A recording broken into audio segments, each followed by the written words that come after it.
नमस्कार मित्रांनो, आज आणलाय छान खिमा मी स्वच्छ धुवून घेतलेला आहे। साहित्य घेतले अद्रक लसूण कोथिंबीरची पेस्ट करून घेतली आणि इकडे मसाला मी करून घेतलाय। मसाल्यामध्ये मी काय काय घेतले सांगते। कांदा खोबरं भाजून घेतले, गरम मसाले भाजून घेतले आणि दुसरं म्हणजे खसखस घेतलेली आहे। तर अगोदर आहे ना अद्रक लसूण कोथिंबीरची पेस्ट मी खिम्याला लावून घेते। थोडंसं मीठ टाकते, घरगुती मसाला टाकते आणि छान अगोदर मिक्स करून घेते आणि 10 मिनिटांसाठी बाजूला ठेवून देते। जर तुम्हाला घाई असेल तर तुम्ही लगेच बनवू शकताय।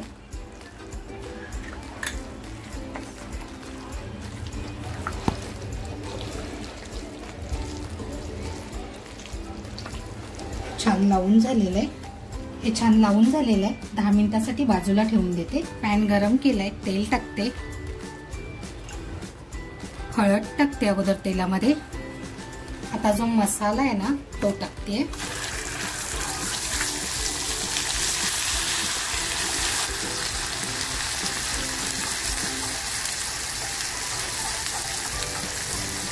मसाल्याने ना पूर्ण तेल घेतलं पाहिजे, इतका तो आपल्याला मसाला फ्राय करायचा आहे, म्हणजे एकजीव झालं पाहिजे तेल मसाल्यामध्ये। बघू शकताय मसाला आणि तेल एक झालेलं आहे। काश्मीरी मिरची पावडर टाकते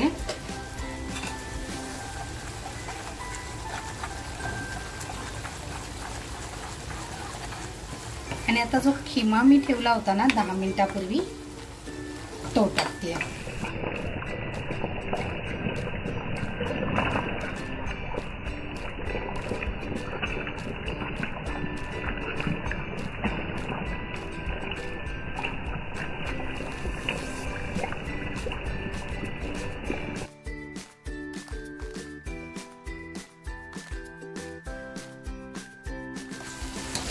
खिमा मी शिजवून घेतलेला नाहीये, त्याच्यामुळे ह्याला आपल्याला शिजवायचं आहे।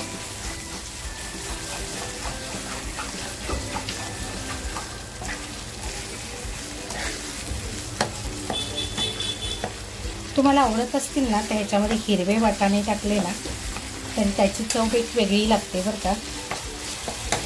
तुम्ही तुमच्या घरी बनवाल ना त्यावेळेस नक्की टाकून बघा। खिमा छान फ्राय झालाय, झाकण लावून शिजवून घेते। अगोदर मी 10 मिनिटे शिजवून घेणार आहे। खिम्याला आपल्याला मध्ये मध्ये येऊन बघायचंय। खिम्याला बघू शकताय पाणी किती छान सुटलेलं आहे, कारण खिम्याला अंगचं पाणी असतं। खोलून दाखवते मी तुम्हाला एकदा।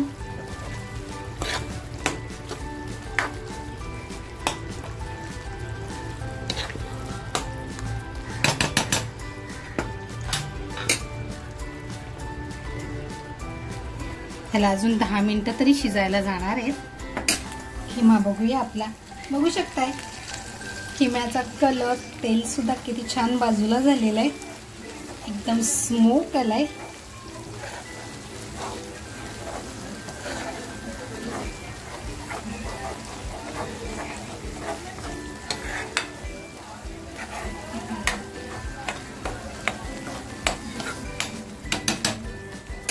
माझी लेक थोडंसं टेस्ट करून सांगेल खिमा तयार झालाय की नाही। नो लेक टेस्ट करून सांगतेय कसं झालंय।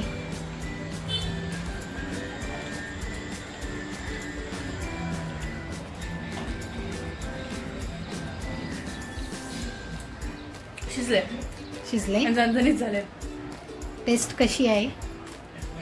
नो लेकीने टेस्ट सांगितलेली आहे। गॅस बंद करते।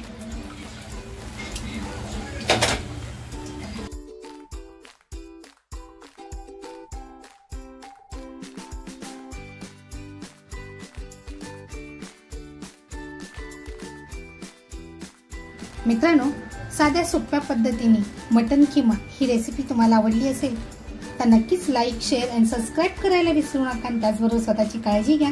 थँक्यू।